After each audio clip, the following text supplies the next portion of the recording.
ஒரு பருந்தும் பேரட்டும் ரொம்ப ஃப்ரெண்ட்ஸாக இருந்தாங்களாம்.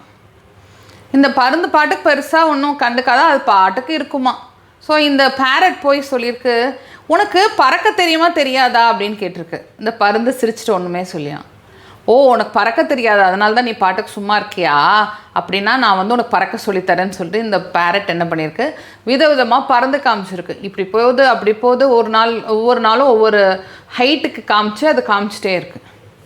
அப்புறம் இந்த பருந்தை வந்து சிரிச்சிட்டு ஒன்றுமே சொல்லலை.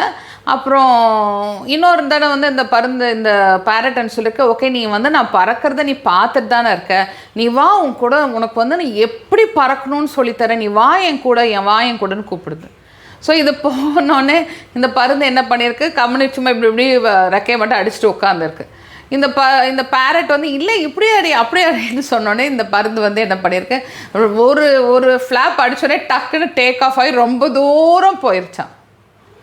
ரொம்ப தூரம் போனோடனே அதுக்கப்புறம் ரொம்ப நேரம் கழிச்சு தான் வந்திருக்கு. இந்த பேரட்டுக்கு ஒன்றுமே புரியலையும், அப்படியே கண்ணெல்லாம் வெளியே வந்துருச்சு, ஷாக்கில் பார்த்துட்ருக்கு. என்னடா இதுக்கு பறக்கவே தெரியாதுன்னு நினச்சோம், இது என்ன ஒரே ஒரு ஃப்ளாப் தான் அடிச்சது, பயங்கரமாக தூரமாக போயிடுச்சு அப்படின்னு சொல்லிட்டு கொஞ்சம் நேரம் கழித்து பார்த்திங்கன்னா இந்த பருந்து உள்ளே வந்திருக்கு.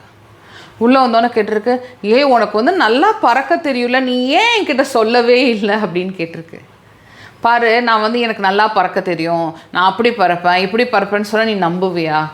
நீ வந்து கேட்குற ஃபஸ்ட்டு மனநிலையில் இருக்கே, நீ கேட்குற மனநிலை, நீ வந்து உன்னை பற்றி தான் நினச்சிட்ருக்கிற, உனக்கு தான் எல்லாம் தெரியும்னு நினைக்கிற, உனக்கு உன்னை பற்றி மட்டும்தான் நினைப்பாவே இருக்குது. உன்கிட்ட வந்து எனக்கு இது தெரியும் அது தெரியும்னு சொல்லி நான் வந்து ஒரு கஷ்டப்படுத்தவும் விரும்பல, உன்கிட்ட சொல்லி நான் வந்து எந்த பிரயோஜனமும் எனக்கு இல்லைன்னு தெரிஞ்சிருச்சு. அதனால் சரி உன் போக்கிலேயே போகலான்னு சொல்லிட்டு தான் நான் வந்தேன்.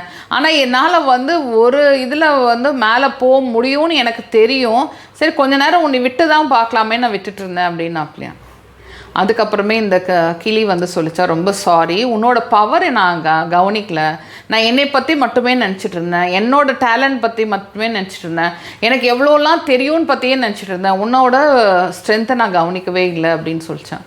ஸோ வாழ்க்கையில் பல நேரங்கள் பல பேர் வந்து நம்மளோட ஸ்ட்ரென்த்தை புரிஞ்சுக்காமல் நம்மளே என்ன பண்ணுறோம், நம்ம பெருமையை, நம்ம தற்பெருமையை, நம்ம மட்டும்தான் எவ்வளவோ தெரியுதுன்னு நம்ம நினச்சிட்ருக்கோம். ஆனால் நம்ம சுற்றி இருக்கிறவங்க எவ்வளோ பவர்ஃபுல்லாக இருக்காங்க, எவ்வளோ ஸ்ட்ரென்த்தோடு இருக்காங்கன்னு சொல்லிட்டு நம்ம புரிஞ்சுக்கிறது இல்லை. ஸோ நம்மளும் என்ன பண்ணோம், சைலண்ட்டாக இருந்து அவங்களுக்கு என்ன ஸ்ட்ரென்த் இருக்குன்னு அப்சர்வ் பண்ணோம் அப்படின்னா நமக்கு இல்லாத ஸ்ட்ரென்த்தை அவங்கக்கிட்டேருந்து எடுத்துக்க முடியும். ஓகேயா?